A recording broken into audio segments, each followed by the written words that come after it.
우케츠 번역 이상한 집 5장 중 제4장 번역 및 출처 역시 네이버 블로그 메일님입니다. 제4장 결박된 집. 카타부치 가문은 예로부터 방직업으로 번성한 명가였다. 방직업, 실로, 천을 짜는 일, 섬유, 산업의 중간 단계. 자, 그러면서 인물 사진이 하나 있는데 카타부치 요시나가. 근데 사진으로 봐서 그런지 모르겠는데 뭔가 오른쪽 눈이 좀 살짝 실명인가요? 뭔가 좀 색이 좀 다른 느낌인데 뭐 사진이 잘못 나온 걸 수도 있고. 그러나 8대 당주 카타부치 요시나가라는 인물이 가업이 시대에 뒤떨어진다 라며 잘라내버리고 무역, 부동산, 광산, 끝에는 제약 등 다방면으로 손을 벌렸다. 집안의 전통을 깨트린 것으로 친족으로부터의 반감은 샀지만 때마침 1차 세계대전에 의한 포항의 영향을 받아서 사업원 확대, 군마현, 야치의 주변에 광대한 토지를 얻기에 이르렀다. 그러나 2차 세계대전 이전인 1938년 요시나가는 지병이 악화되면서 곧 죽을 거라는 것을 깨닫는다. 그는 시급히 후계자를 결정할 필요가 있었다. 그에게는 2명의 아이가 있었다. 이 두 분인가봐요. 키요코, 소이치로. 장남 소이치로, 장녀 키요코. 남매의 성격은 정반대였다. 요시나가의 말에 의하면 소이치로는 여자처럼 태어나 방에서 인형놀이만 한다. 그런 내성적인 청년이었다. 반면 여동생 키요코는 활발하고 머리도 좋아 누가 봐도 대를 잇는 건 키요코가 어울렸다고 한다. 그러나 여자에게 집안을 물려줄 수 없다는 전통적인 이유로 요시나가는 소이치로를 당주로 선택한다. 사실 뭐 이때 당시에는 그런 게 좀 강하긴 했으니까 이게 원래 경영의 스타일에 맞는 사람한테 맡기는 게 더 오래가고 더 번창할 수 있고 좋은 건데 이런 식으로 또 당주가 정해졌네요. 그렇게 결정되자 요시나가는 사업가 재산의 거의 대부분을 소이치로에게 맡겼고 키요코에게는 규모가 작고 이윤을 내지 못하던 제약 사업만을 마치 빚을 넘기듯 넘겼다. 충격을 받은 키요코는 카타부치 가문의 저택을 나갔다고 한다. 우시오, 수명이 얼마 남지 않은 요시나가에게 또 하나의 걱정거리는 소이치로의 후계 문제였다. 타카마 우시오. 그래서 관계를 가지고 있는 기업의 사장과 이야기를 나누고 그의 딸인 타카마 우시오라는 여성을 집으로 맞이한다. 소이치로와 우시오의 결혼을 지켜보고 요시나가는 곧 세상을 떠났다. 소이치로는 처음에는 우시오에게 상냥하게 대했다. 그러나 아버지의 죽음을 기점으로 서서히 그 본성을 드러냈다. 소이치로는 우시오를 방에 가두고 매일 밤 인형처럼 취급했다. 구체적인 놀이를 모두 밝히지는 않겠지만 예를 들면 인형의 부품을 감상하듯 온몸의 관절을 떼어내거나 머리카락이 마음에 들지 않으면 그것을 뽑아 취향의 실을 심어주는 등의 고문을 반복했다. 아니 그 인형을 가지고 논 게 성격이 순해서가 아니었네? 사이코패스 기질을 숨기고 있었었네. 소름이다. 우시오는 비명소리 하나 내지 않았다. 그는 아버지로부터 카타부치 씨와의 인연이 끊기면 우리 회사는 한 달도 가지 못한다. 아무쪼록 실수하지 말도록 이라고 들었기 때문이다. 순진무구한 그녀는 그 말을 지켜내며 마냥 버텨냈다. 아버지의 말뜻이 이런 뜻이 아니었을 텐데. 하지만 반년이 지날 무렵 그녀의 마음은 한계를 맞았다. 얼굴은 표정이 지어지지 않고 입은 반쯤 벌어져서 기모노는 언제나 침으로 젖어있게 되었다. 누구의 말에도 반응하지 않고 간간히 무언가 생각난 듯 스르륵 목에서 공기가 빠지는 듯한 소리를 내며 웃었다. 그녀는 소이치로에게 무슨 일을 당해도 소리치지 않도록 스스로의 성대를 망가뜨렸다고 한다. 그러던 어느 날 비극이 일어났다. 우시오에게 간식거리로 감을 가져간 하녀가 부주의하게도 과도를 두고 가버렸다. 잠시 후 소이치로가 방에 들어가자 그곳에는 참상이 일어났다. 뭐야? 방 한가운데 누워있는 피투성이의 우시오, 그리고 다다미에 수없이 달라붙어있는 새빨간 손자국. 우시오는 자신의 왼쪽 손목에 칼을 꽂고 몇 번이나 다다미에 부딪힌 것이다. 뼈는 부러지고 살은 갈기갈기 찢기고 손목은 가죽 한 장으로 연결된 것 같은 상태였다고 한다. 우시오는 치료를 받았지만 감염병으로 며칠 뒤 숨을 거뒀다. 이 일은 소이치로 마음에 깊은 상처를 주었다. 뭔 상처를 줘? 고문하던 놈이? 본인의 장난감이 망가지니까 거기에서 뭐 상처를 받은 건가? 시중을 들던 사람의 회고에 따르면 그 감정은 죄책감이나 트라우마라기보다는 자신의 소중한 인형이 생명을 가진 인간이었다는 사실에 대한 공포에 가까웠다고 한다. 야 진짜 멀쩡하게 생겨가지고 개 사이코패스네. 와 진짜 무섭다. 시대.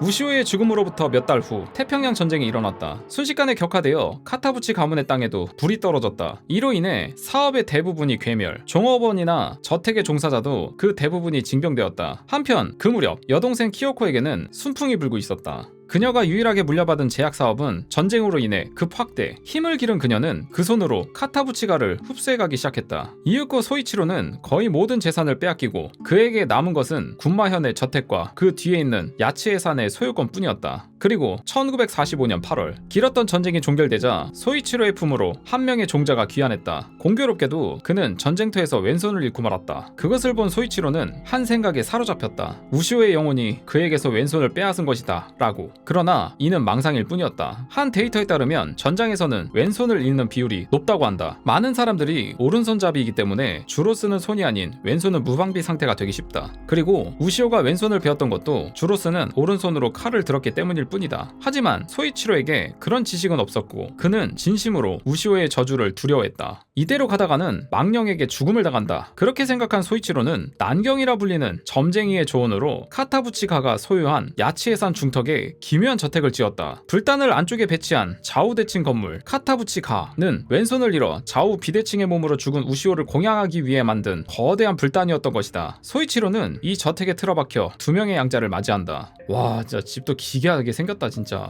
그 한쪽이 유즈키 씨의 할아버지인 시게하로 씨다. 시게하로 씨는 소이치로의 사후 카타부치 가문을 계승했다. 그러나 또 다른 양자의 행방은 기록되어 있지 않다. 소이치로는 죽으면서 기묘한 유언을 남기고 갔다. 왼손 공양, 요청에 응하여 거행한다는 뜻. 손자, 남성에게 계승할 것. 의식, 쿠리아라, 왼손 공양인가요? 우케츠, 소이치로는 또 한 명의 양자를 감금하고 손님을 살해시켜 왼손을 빼앗고 불단에 올리는 것으로 우시오의 영혼을 진정시키려 했다 라는 걸까요? 합리성이 하나도 없는 기행이긴 합니다만 의식이나 주술 따위는 대개 그런 것이니까요. 게다가 성가시게도 그 의식을 아이에게 넘겼다. 유즈키 씨의 할아버지가 가족을 이루고 있는 배후에서 다른 양자는 감금된 채 왼손 공양에 계속 이용되었다. 요우짱 사건이 일어났을 때 아이 방에 있던 것은 아이가 아니라 할아버지였다. 하지만 노인에게 언제까지나 살인을 계속하게 할 수는 없다. 세대 교체의 필요성이 생겼다. 유즈키 씨의 아버지는 제1후보인 요우짱을 살해하는 것으로 그 역할을 아야노 씨에게 옮겼다. 우케츠, 아야노 씨는 실종된 것이 아니라 아이 방에 감금되었다인가? 다만 알 수 없는 점은 그 이후네요. 감금되었을 아야노 씨는 늦어도 2016년에는 가족을 이루고 있었다. 이 사이에 무슨 일이 있었던 것인가? 쿠리아라, A군이겠죠. 아야노 씨는 자신의 대리인을 데려옴으로써 아이 방에서 해방되었다. A군이 어디서 왔는지는 모르겠지만 어쨌든 어두운 상상밖에 떠오르지 않습니다. 아야노 씨 가족은 어디로 가버린 걸까요? 어딘가에 새 집을 짓고 여전히 평온하게 살고 있을지도 모릅니다. 평온인가? 약속. 며칠 뒤 한 출판사로부터 일련의 이야기를 서적하지 않겠냐라는 제안을 받았다. 편집자가 내 기사를 읽고 흥미를 가졌다고 한다. 망설였지만 마지막에 유즈키 씨가 말한 세상에 공개해주세요 라는 말이 생각나 제안을 받기로 했다. 피해자의 정체. 시간은 흘러 원고가 완성에 가까워질 무렵에 생각지도 못한 뉴스가 올라왔다. 뭐야? 코마에시 토막 시신 사건 용의자 체포. 어? 코마의 토막 살인 사건의 범인이 자수했다고 한다. 체포된 것은 카타부치 케이타, 용의자 아야노 씨의 남편이다. 역시나 라고 해야 하나? 쿠리아라 씨의 추측대로 결말이긴 했지만 내가 놀란 것은 피해자의 정체였다. 카타부치 키요츠구, 요우짱의 아버지다.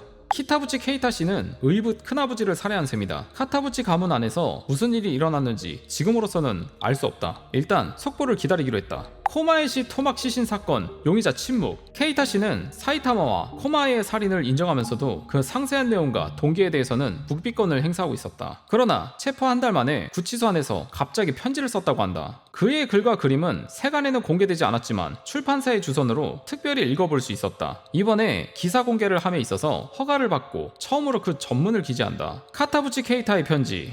이 사건의 전말을 내 입으로 말하면 분명 진상의 10%도 이해하지 못할 거라고 생각해서 펜을 들었습니다. 저는 말을 하는 것이 굉장히 서투릅니다. 중요한 일일수록 목소리가 막혀버려서 아무 말도 할 수 없게 됩니다. 그 때문에 어렸을 때부터 친구가 생기지 않았고 초등학교에서는 심한 괴롭힘을 당했습니다. 부모가 없고 양호시설의 아이였기 때문인 것도 하나의 이유일지도 모르겠습니다. 그런 가운데 유일하게 저를 사람으로 대해준 존재가 카타부치 아야노 씨였습니다. 그녀는 내가 말문이 막혀도 말을 마칠 때까지 기다려주었습니다. 웃지도 놀리지도 않고 오랜 시간에 걸쳐 대화를 해주었습니다. 아야노 씨는 처음 생긴 친구였습니다. 그러던 어느 날 그녀는 갑자기 사라져버렸습니다. 전학을 간 것은 아닙니다. 담임 선생님은 부모님으로부터 갑자기 퇴학 신청서를 받았다 라고 납득할 수 없다는 듯이 말했습니다. 저는 걱정이 되어서 아야노 씨의 집에 찾아갔습니다. 긴장하면서 초인종을 누르자 그녀의 어머니 요시에 씨가 나왔습니다. 요시에 씨는 제가 하려는 말을 처음부터 알고 있었던 것처럼 아야노의 친구? 그 아이는 이제 없어 라고 내뱉듯이 말하고는 문을 닫아버렸습니다. 아야노 씨가 행복하게 살고 있다면 헤어져도 괜찮습니다. 하지만 요시에 씨는 분명 그 아이는 이제 없어 라고 말했습니다. 부모의 말이라기엔 너무 부자연스러워요. 분명 괴로운 일을 당했을 거라고 생각했습니다. 그로부터 저는 매일 그녀의 집에 들렀습니다. 어느 순간부터 요시에 씨는 문을 열어주지 않게 되었습니다. 그럼에도 초인종을 누르고 우체통에 아야노 씨는 어디 있습니까? 라고 쓴 종이를 넣었습니다. 저는 이걸 5년 넘게 계속했습니다. 그만큼 아야노 씨는 특별했습니다. 그리고 6년째 접어든 어느 날 요시에 씨가 문을 열어주었습니다. 그리고 저를 빤히 쳐다본 뒤 말없이 메모 한 장을 건넸습니다. 거기에는 주소가 적혀 있었습니다. 군마현으로 시작되는 그 주소가 어디인지 알 수 없었지만 저는 다음날 전차를 타고 그 장소로 향했습니다. 그곳은 산 중턱에 있는 너덜너덜한 옛날 주택이었습니다. 어째서인지 문은 열려 있었고 안으로 들어가자 긴 복도 안쪽에 큰 불단이 보였습니다. 그 순간 어이! 라고 뒤에서 말을 걸었습니다. 돌아보니 40대 중반 정도의 남자가 서 있었습니다. 저는 직감적으로 이제 끝이다 라고 생각했습니다. 하지만 남자의 다음 말은 매우 의외였습니다. 케이타 군이구나. 나는 카타부치 키요츠구라는 사람이다. 들어와 라고 말했습니다. 어떻게 내 이름을 알고 있는 것인지 그때는 신기했지만 나중에 생각해보니 너무나도 쉬운 이유였습니다. 분명 요시에 씨가 저에게 쪽지를 건넨 뒤 키요츠구 씨에게 전화를 했을 겁니다. 모든 것은 연결되어 있다는 것입니다. 집 안으로 들어가자 안쪽 방에 아야노 씨가 있었습니다.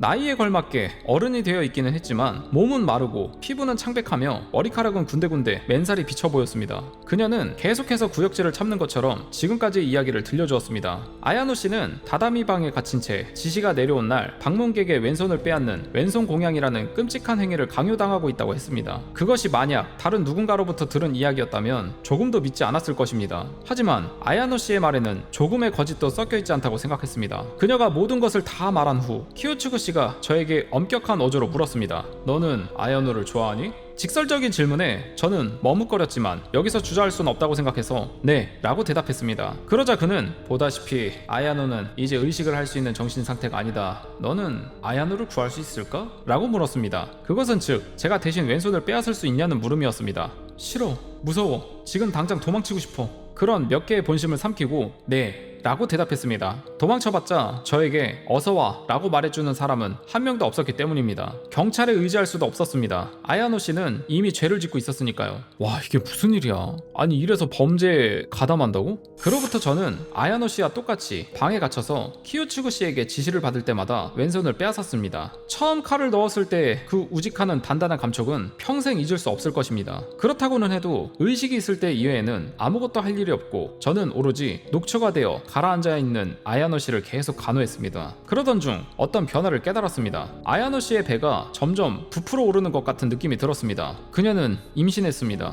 제가 키요츠구 씨에게 그것을 알리자 그는 째려보는 듯한 얼굴로 너 대담한 일을 했구나 라고 말했습니다. 하지만 그건 오해였습니다. 저희는 그런 행위는 한 적이 한 번도 없었습니다. 며칠 후 저는 처음으로 아야노 씨의 조부모님과 만났습니다. 두 분 모두 상당한 고령이었지만 키요츠구 씨가 드물게 긴장하고 있는 것을 보아 이 집의 서열 관계를 알았습니다. 키요츠구 씨는 정중한 말로 케이타가 아야노를 임신시켰다 라고 알렸습니다. 그리고 이렇게 된 이상 책임을 지도록 하겠다. 케이타를 사이로 삼고 싶다 라고 말했습니다. 하고 싶은 말이 태산 같았지만 입장이 약한 우리는 묵묵히 따를 수밖에 없었습니다. 결국 그 다음 해에 저와 아야노 씨는 호적에 들어갔고 부부가 되어 다음 해에 장남이 태어났습니다. 그 얼굴을 보고 깜짝 놀랐습니다. 키요츠구 씨를 닮았기 때문입니다. 미쳤다. 아, 이게 뭔 일이냐.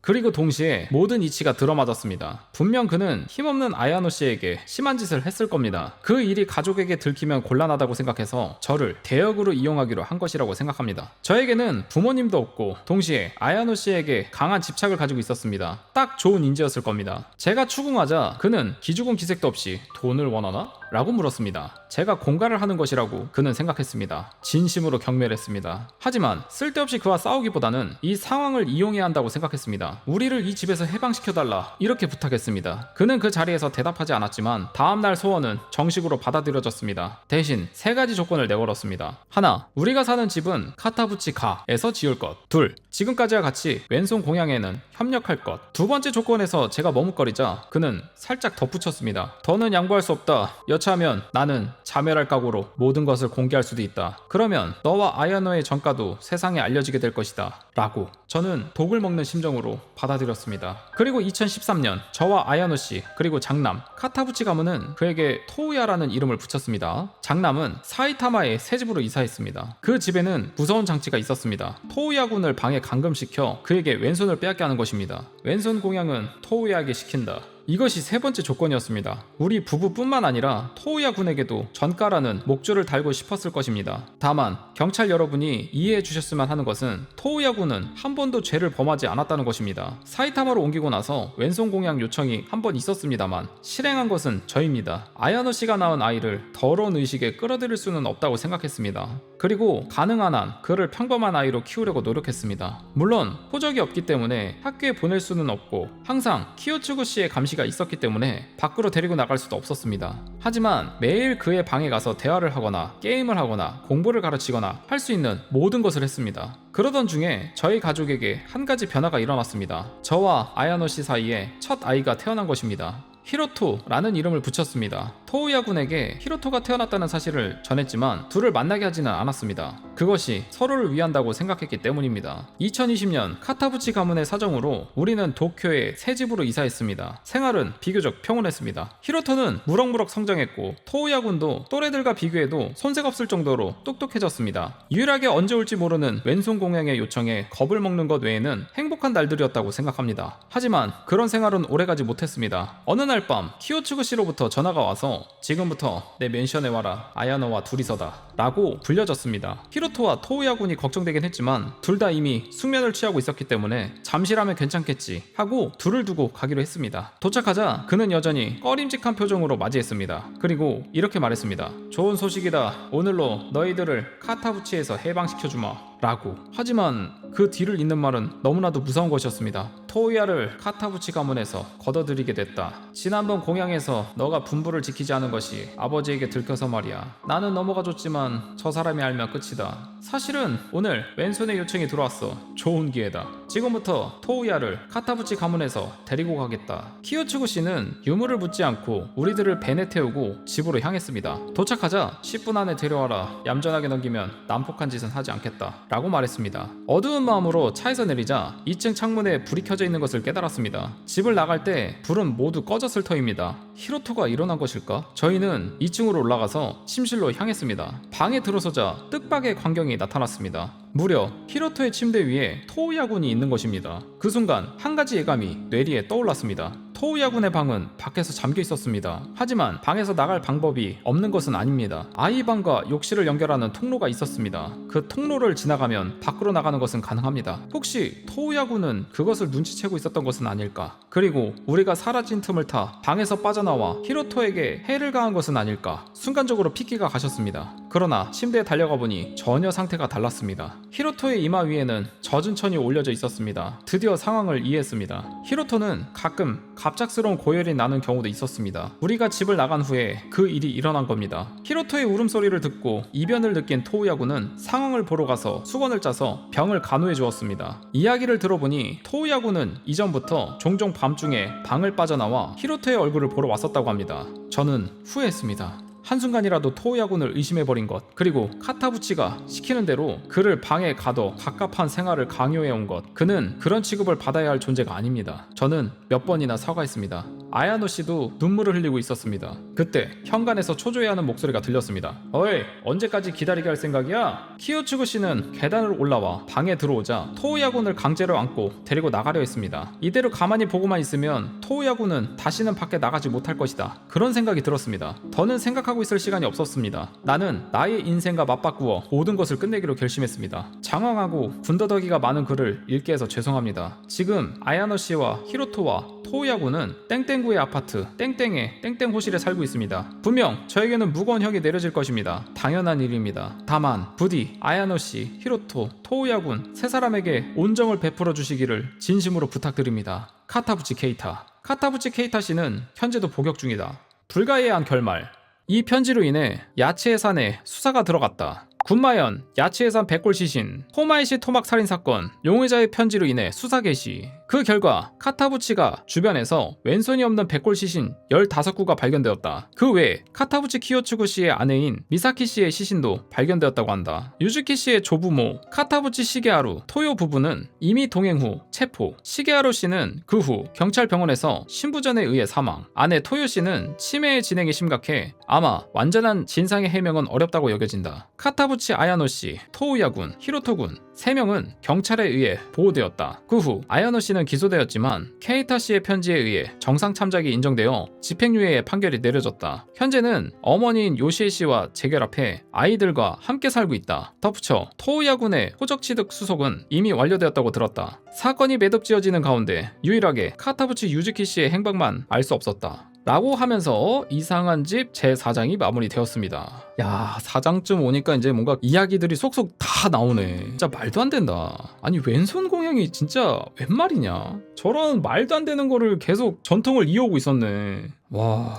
우케츠 번역 이상한 집 제5장 완결 제5장 끝난 집 2017년 7월 1년의 사건을 정리한 서적 이상한 집이 출판되었다. 예상을 넘는 흥행에 여러가지 대응에 쫓기는 가운데 오랜만에 쿠리하라 씨로부터 전화가 왔다. 쿠리하라, 책이 잘 팔리고 있는 것 같아서 다행이네요. 우케츠, 쿠리하라 씨 덕분입니다. 읽어보았습니다만 꽤나 각색되어 있네요. 실제 사건을 그대로 쓰는 배짱은 역시 저에게는 없어서 반 정도는 창작이 되어버렸습니다. 취재 기재의 수명은 짧기 때문에 그 정도가 딱 좋을지도 모릅니다. 다만 카타부치 가문의 무서운 관습과 케이타 씨와 아야노 씨가 거기에서 벗어나기 위해 싸웠다는 사실은 확실히 썼습니다. 그 부분도 읽었습니다. 이용당하고 있었구나 라는 것은 전해졌습니다. 라고는 해도 문장의 미숙함은 신경 쓰였지만요. 문장은 너그럽게 봐주세요. 처음 쓴 책이니까요. 베테랑 작가의 책보다 가격이 싸다면 그 변명도 가능하지만요. 엄격하네. 하지만 아야노 씨 부부가 카타부치 가로부터 이용당하고 있었다는 것이 제대로 전해졌으면 좋을 것 같습니다. 아니요, 그들에 대한 것이 아닙니다. 네? 이용당한 것은 카타부치 가문입니다.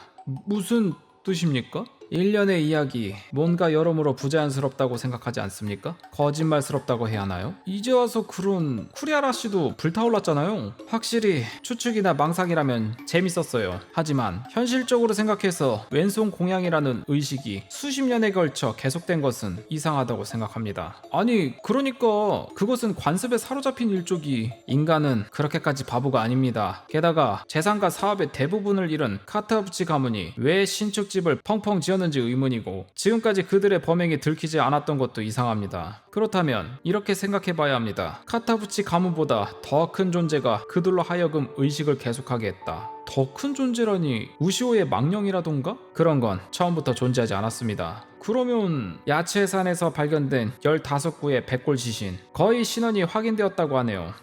헉, 이거 다 시신들인가 보다. 와 씨. 쿠리하라, 이것에 따르면 1950년대부터 현대에 걸쳐 간헐적으로 의식이 행해졌음을 알 수 있습니다. 단지 궁금한 것은 주기가 제각각이거든요. 예를 들어 5년에 한 번이라고 하면 의식이라고 받아들일 수 있는데요. 우케츠, 저도 주기에 대해서는 설명할 수 없다고 생각했습니다. 어떤 기준으로 이루어졌을까요? 힌트는 키요츠구 씨의 말에 있습니다. 요청이 왔다. 즉 그들은 누군가로부터 부탁을 받았을 때 의식을 행하고 있었다는 것입니다. 그렇다면 의뢰주는 누구인가? 이 불규칙한 주기를 바탕으로 불철주야로 조사했더니 한 회사가 눈에 띄었습니다. 군마현에 있는 키타쿠라 제약이라는 제약회사입니다. 그 회사에 무슨 일이 있나요? 왼손 공양이 이루어진 몇 달 후에 반드시 키타쿠라 제약이 신약 허가 신청을 하고 있습니다. 네? 신약 개발에는 실험이 필요합니다. 임상 실험이란 살아있는 인간에게 개발 중인 약을 투여해 그 효과나 부작용을 조사하는 것. 다만 법률이나 안전을 지키기 위해 그다지 강한 성분은 투여할 수 없고 그것이 개발의 걸림돌이 되는 일도 많다. 반대로 말하면 살아있는 인간에게 자유롭게 약을 투여할 수 있으면 신약 개발의 속도는 비약적으로 올라간다는 것입니다. 쿠리하라 씨, 설마?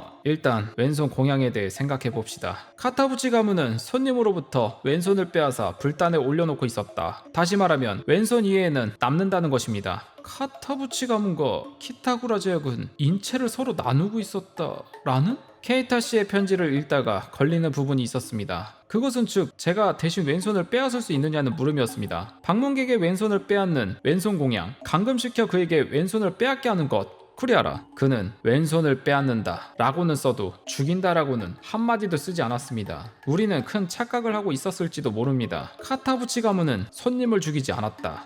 그들은 손님의 왼손을 잘라내고 나머지를 산채로 키타쿠라 제약에 넘기고 있었을지도 모릅니다. 아니 그건 역시 억측이 너무 폭주하는 거 아닌가요? 제약회사가 인체 실험이라니. 지금의 의료가 모두 맑고 올바른 연구 위에 성립되어 있다고 생각하십니까? 하지만 말입니다. 백보양보에서 그것이 사실이라고 해도 카타부치 가문과 키타쿠라 제약은 어째서 그런 기분 나쁜 관계가 된 것입니까? 키타쿠라 제약의 창업자의 이름을 보면 알 수 있습니다. 홈페이지를 열고 회사의 개요를 찾는다. 여기가 이제 키타쿠라 회사 홈페이지인 것 같습니다. 창업자 키타쿠라 키요코 우케츠. 키타쿠라 키요코라니 혹시 카타부치 요시나가의 장녀 그리고 소이치로의 여동생입니다. 쿠리하라. 그녀는 카타부치 가문의 짐이었던 제약 사업을 강요당하고 홀로 집을 나섰다. 그 후 전시의 수요 확대에 힘입어 급성장. 전쟁 후 의학자인 키타쿠라 신조라는 남자와 결혼하여 회사명을 키타쿠라 제약으로 바꾸었다고 합니다. 그녀는 당시 드디어 키타부치의 이름을 버릴 수 있다 라며 기뻐했을 것 같네요. 순풍에 돛단 것처럼 보이고 가슴속에는 줄곧 자신을 험악하게 대했던 카타부치 가문에 대한 분노가 있었을 겁니다. 그녀는 그것으로 끝나지 않았고 소이치로를 세뇌함으로써 복수하려고 했다. 우케츠. 세뇌? 쿠리하라. 왼손 공양에 이르는 경위가 왠지 부자연스럽다고 생각했어요. 그래서 키타쿠라 가문의 계통을 세세하게 조사해 보았는데 키요코의 처제가 연극장 소속의 배우였다는 것을 알게 되었습니다. 배우랑 어떤 관련이 있나요? 그녀의 배역은 괴상한 점쟁이였다고 합니다. 그건 설마... 쿠리하라. 이대로 가다가는 망령에게 죽임을 당한다. 그렇게 믿은 소이치로는 난경이라고 불리는 점쟁이의 조언으로 카타부치가 소유한 야치해산 중턱에 기묘한 저택을 지었다. 우시오의 불단도 좌우대칭의 집도 왼손 공양도 모두 키타쿠라 가문이 지은 페이크였을지도 모릅니다. 키요코는 적당히 자금 지원을 하면서 카타부치 가문으로부터 왼손이 없는 몸을 인수해 신약 실험에 사용했다. 다 쓰면 카타부치 가 근처에 묻으면 된다. 시신이 발견되더라도 저 저택에 있는 한 카타부치가 정신나간 관습 때문에 사람을 죽였다 라고 해석된다. 마치 우케츠 씨가 쓴 책처럼 말이죠. 우케츠... 쿠리하라. 한마디로 카타부치 가문은 키요코로부터 더러운 역할을 떠맡고 있었다는 것입니다. 우케츠. 뭐 아주 옛날 이야기라면 가능할지도 모르지만 현대 일본에서 그런 일을 하는 것은 너무 위험하지 않나요? 그래서 시대를 거칠수록 빈도가 줄어들고 있잖아요. 특히 법 개정으로 엄밀한 실험 관리가 필수화가 된 1990년 이후로는 격감하고 있습니다. 그래서 주기가 4년, 3년, 2년, 3년이었다가 1, 4, 3, 2, 3, 3, 5, 9, 7. 여기 텀이 엄청나네. 9년, 7년. 결국 석연치 않은 채로 통화는 끝났다. 쿠리하라 씨의 설이 어디까지 맞는지는 알 수 없다. 그렇지만 재산도 사업도 잃은 카타부치 가문이 위험한 의식을 계속하면서 오랜 세월을 존속할 수 있었던 것은 확실히 부자연스럽다. 배우에 큰 존재가 붙어 있었다. 그 생각에는 납득이 갔다. 키타쿠라 제약, 키타쿠라 가문. 왜일까? 쿠리하라 씨로부터 그 이름을 들었을 때 순간 익숙함을 느꼈다. 그 어감은 어디선가 들은 적이 있다. 기억을 더듬어 보듯 몇 번인가 중얼거려 봤다. 키타쿠라.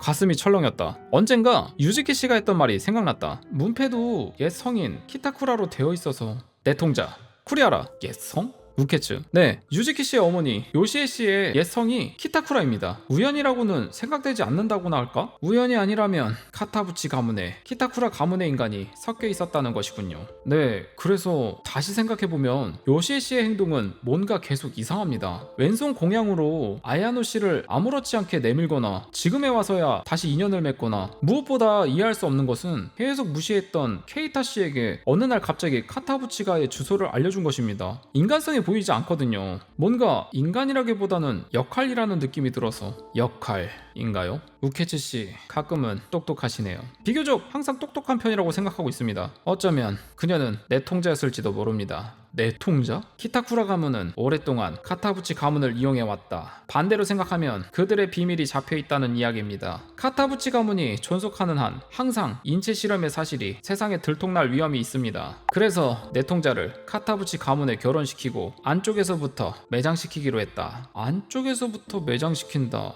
가문을 죽인다는 뜻인가요? 네, 뭐 실제로 죽인 것은 케이타 씨입니다만 그를 카타부치 가문에 소개한 것은 요시에 씨였지요. 아야노 씨에게 열렬한 애정을 보내는 케이타 씨를 총알로 이용한 것입니다. 하지만 케이타 씨의 편지를 보면 그 행동은 그 자신의 의지처럼 생각됩니다만 편지의 내용이 모두 사실이라면 말이죠. 네? 거기에 적혀있던 것이 사실이라고 증명할 방법은 있습니까? 즉, 케이타 씨는 거짓 진술을 했다? 혹은 키타쿠라 가문의 입장에서 유리한 진술을 쓰도록 강요당했다. 아야노 씨에게 반했던 그는 요시에 씨와 아야노 씨에게 이용당해 그녀들의 명령으로 키요츠구 씨를 살해하고 자수를 한 다음 거짓의 편지를 썼다. 믿기 어려운 이야기지만 어딘가 이해가 갔다. 왜냐하면 케이타 씨의 그림에는 설명문이 달려 있었다. 히토장을 돌봐준 적이 있습니다. 키요츠구 씨는 처음에 좋은 사람이라고 생각하고 있었고 나중에는 무서운 사람의 성격일지도 모릅니다. 아야노 씨의 할아버지와 할머니 방, 이 창문이 있지만 어두운 느낌이 났다. 계속 그것을 한 것이 아야노 씨에 대한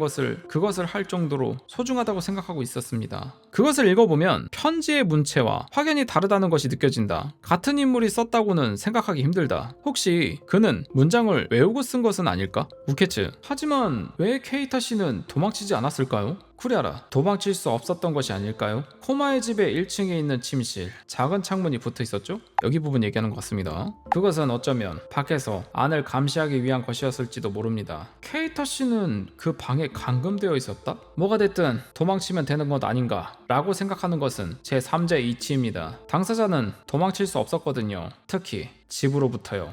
이 사실을 공표해야 할까요? 이미 늦었습니다. 우케치 씨의 책 지금 몇 권이 팔렸나요? 지난주에 10만 권이 넘었다고 합니다. 이미 10만 명이 형편 좋은 줄거리를 읽어버린 셈이 아닌가요? 지금부터 재판분으로 추가한다든가 소용없습니다. 한번 팔려버린 것은 작가라도 제어하는 것은 불가능합니다. 우케치 씨도 보기 좋게 이용당하셨네요. 키타쿠라 가문에게 이용당했다. 그 말을 듣고 나는 어떤 가능성을 생각해냈다. 누군가 다음날 나는 코마에시로 향했다. 버스에서 내려서 잠시 걸으면 그 집이 보인다. 사건 당시에는 구경꾼과 기자들로 넘쳐났지만 하지만 지금은 아무도 없다. 나는 빈집을 지나 이웃집의 초인종을 눌렀다. 문이 열리고 여자가 얼굴을 내민다. 50대 중반의 인상 좋은 부인, 전에 토우야 군이 창가에 있던 것을 알려준 사람이다. 그는 나를 보자마자 어머 오랜만이에요 라며 웃었다. 우케츠, 기억해 주신 건가요? 부인, 당신 비교적 개성 있는 얼굴이니까요. 오늘은 무슨 일이에요? 실은 봐주셨으면 하는 것이 있어서. 그것은 이전에 대여 공간에서 쿠리아라 씨, 유즈키 씨와 이야기한 날 헤어질 때 셋이서 찍은 사진이었다. 유즈키 씨는 손으로 얼굴을 가리려고 했다. 하지만 셔터가 빨랐기에 눈부터 코의 얼굴 부분까지는 찍혀 있다. 우케츠, 이 여성을 본 기억은 없으신가요? 부인, 어머. 부인은 의외라는 표정으로 말했다. 당신 역시 아는 사이였군요. 이분 카타부치가의 부인이야. 원작 이상한 집, 아스카 신사, 저자 우케츠, 편집 스기야마 시게노리. 자, 이렇게 해서 우케츠 괴담 이상한 집 5장까지 모두 완결이 되었습니다. 와, 이게 이야기가 반전이 엄청 심하네. 뭔가 이야기가 다 풀이가 된 줄 알았는데 그 안에 또 뭐가 있었어. 야, 진짜 뭔가 온갖 좀 추측과 여운이 난무하게끔 마무리가 된 그런 이야기입니다. 일단 우케츠 번역 괴담 시리즈 여러 가지 읽었는데 일본 느낌도 있는데 이 우케츠라는 분이 추리소설 같은 그런 느낌으로 뭔가 되게 글을 굉장히 잘 적어 놓으신 것 같습니다. 굉장히 재미있는 작품을 본 것 같고요. 집중해서 잘 본 것 같습니다.